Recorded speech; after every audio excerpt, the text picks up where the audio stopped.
কার্যক্রম নিষিদ্ধ যে মাফিয়া বাহিনী আওয়ামী লীগের কিছু অপতৎপরতা লক্ষ্য করা যাচ্ছে। বিভিন্ন ডিস্ট্রিক্টে আমরা দেখেছি তারা মিছিল মিটিং করার মতো কিছু কার্যক্রম হাতে নিয়েছে, দুই একটা দেখা গেছে। তাতে করে আমাদের মনে হয়েছে তারা হয়তো একটা অস্থিরতা সৃষ্টির পায়, তারা করলেও করতে পারে। এই বিবেচনায় আমরা আমাদের সমস্ত বাহিনীগুলোকে সতর্ক থাকার জন্য নির্দেশ দিয়েছি, যা সবসময় থাকে।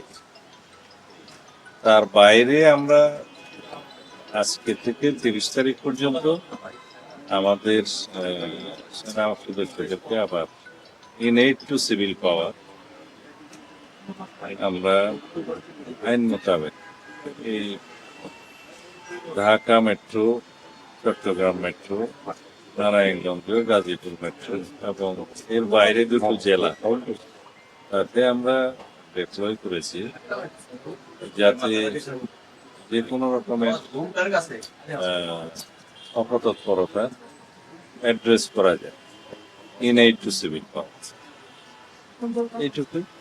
মাননীয় মন্ত্রী, যেখানে পুলিশকে সরকার আরো পুলিশের প্রতি যে অনাস্থা তৈরি হয়েছে, সাধারণ মানুষের আস্থা নিতে যাচ্ছে, সেখানে সেনাবাহিনী তুলে দেওয়ার প্রক্রিয়া শুরু হয়, আবার 6 জেলায় সেনা মোতায়েনের সিদ্ধান্ত হয়। এখানে আস্থা অনাস্থার প্রশ্ন আসে কেন? আমাদের পুলিশ বাহিনী যে সমস্ত কৃতিত্বপূর্ণ কার্যকলাপ করেছে, অ্যাচিভমেন্ট আছে, সবগুলোর জন্য আমরা পুরস্কৃত করেছি। দুই একটা জায়গায় যেখানে একটু শৃঙ্খলাপন্থী কর্মকাণ্ড করেছে তাদেরকে আমরা পানিশ করেছি। এখানে আস্থাহীনতার তো কোনো বিষয় নেই। আমরা সবসময় প্রয়োজনীয় ক্ষেত্রে ইনএইড টু সিভিল পাওয়ার মাঝে মধ্যে বিজিবিকে আনি, মাঝে মধ্যে সেনা সদস্যদেরকে আমরা নিয়োগ করি। এটা রুটিন ওয়ার্ক। প্রধানমন্ত্রী 5 জুন থেকে তো সেনাবাহিনী ধাপে ধাপে তুলতে এবং আজকের ক্ষেত্রে যখন এরকম একটা সময় আবার নতুন করে 6 জেলায় সেনাবাহিনী মোতায়েন, পুলিশ কি প্রার্থনা? এইটা গত 15 তারিখে সারা বাংলাদেশ থেকে সেনা সদস্যদেরকে প্রত্যাহার করা হয়েছে, যারা দীর্ঘ প্রায় 1.5 বছর যাবৎ মাঠে ছিল, ইন্টারিম গভর্নমেন্টের সময় ছিল। কিন্তু আমরা নির্বাচিত সরকার আসার পরে আমরা যত শীঘ্র সম্ভব তাদেরকে মাঠ থেকে প্রত্যাহার করেছি, প্রত্যাহার করা হয়েছে। কিন্তু এখন যেটা আমরা কয়েকটা জায়গায় ডিপ্লয় করতে যাচ্ছি, সেটার সাথে ওই পরিস্থিতির কোনো মিল নাই। এটা ইনএইড টু সিভিল পাওয়ার। স্যার, একটি পুলিশকে সহযোগিতা দিতে পারে। হ্যাঁ, ইনএইড টু সিভিল পাওয়ার।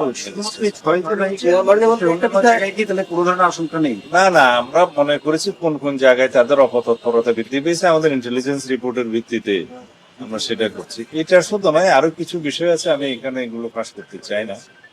দেশে অস্থিরতা সৃষ্টির জন্য কিছু কিছু মহল, কোনো কোনো মহল অপতৎপরতায় লিপ্ত আছে। তো সেই জন্য আমরা অ্যালার্ট থাকার অংশ হিসেবে নারায়ণগঞ্জ 3 আসনের এমপির একজন ছেলেকে মানে নিয়ে আসা হয়েছিল, জিজ্ঞাসাবাদ করে মুসলেকা দিয়ে আবার ছেড়ে দেওয়া হয়েছে। আসলে মেসেজটা কি, তাকে কি অভিযোগ আনা হয়েছিল, পুলিশ ছেড়েই বা দিল কেন? নারায়ণগঞ্জ 3 আসনের এমপির ছেলের কি কোনো বিশেষ অধিকার আছে? আইনের চোখে সবাই সমান। পুলিশের কাছে বিভিন্ন রকম অভিযোগ ছিল তার বিরুদ্ধে, সেগুলোর জন্য জিজ্ঞাসাবাদের জন্য তাকে তারা নিয়ে এসছে, জিজ্ঞাসাবাদ করেছে এবং প্রয়োজন মনে করেছে তার কাছ থেকে মুসলেকা নেওয়ার, প্রয়োজন নিয়ে মুসলেকা নিয়ে ছেড়ে দিয়েছে। আচ্ছা, পূজা উদযাপন পরিষদের নেতৃবৃন্দ এসেছিলেন, এখানে কি কোনো একটি মেয়ের একটি ছবি এগিয়ে ভাইরাল হচ্ছে স্যার, যে তারা একটি আলাদা প্রদেশ যাচ্ছে, এটা নিয়ে কোনো আলোচনা হচ্ছে? না, সাম্প্রদায়িক পূজা উদযাপন পরিষদের নেতৃবৃন্দ আমার সাথে সাক্ষাতের জন্য বেশ অনেকদিন আগেই তারা সময় চেয়েছে। আমি এতদিন সময় দিতে পারিনি, আজকে সময় দিয়েছি। তাদের অনেক বিষয়ে কথা আছে। আমাদের দেশের যারা হিন্দু ভাই তাদের পক্ষে তাদের অনেক দাবি দেওয়া আছে বিভিন্ন বিষয়ে, সেগুলো নিয়ে তারা কথা বলেছে। আমরা সহযোগিতা চেয়েছি, আমাদের যেন সাম্প্রদায়িক সম্প্রীতি বহাল থাকে, আমরা যেন সবাই ঐক্যবদ্ধ থাকি, সেভাবে যেন সবাই কাজ করে। তার মধ্যে প্রসঙ্গক্রমে একজন ভদ্র মহিলা যিনি আলাদা প্রদেশ চেয়েছে বললেন, সেই প্রসঙ্গটাও এসছে।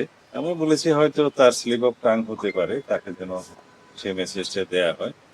হয়তো অনেকে অনেক সময় বক্তৃতা দেওয়ার সময় অতি উৎসাহে অনেক কিছু বলে ফেলে।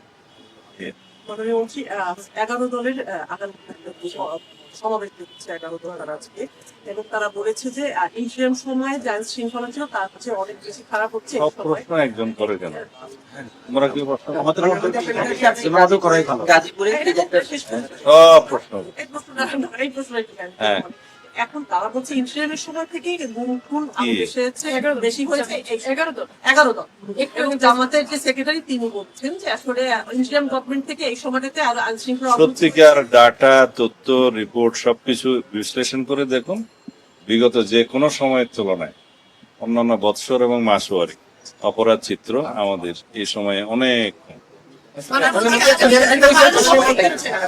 দুদিনের সমাবেশ দেখেছিল আমাদের 11 দল, তারা এই সরকারের যে নানা অপরাধ এগুলো নিয়ে আইন শৃঙ্খলা অবনতি নিয়ে এটা নিয়ে বিরোধী দল 11 দলের ব্যানারে সমাবেশ করছে, গণতন্ত্র বিকশিত হচ্ছে, তারা তাদের কথা বলবে, দেয়ার এট লিবার্টি, আমরাও আমাদের কথা মাঠে বলবো।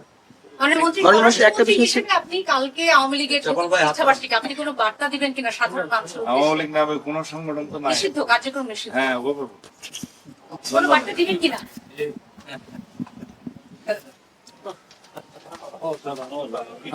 হ্যাঁ ভাই একটু পড়বো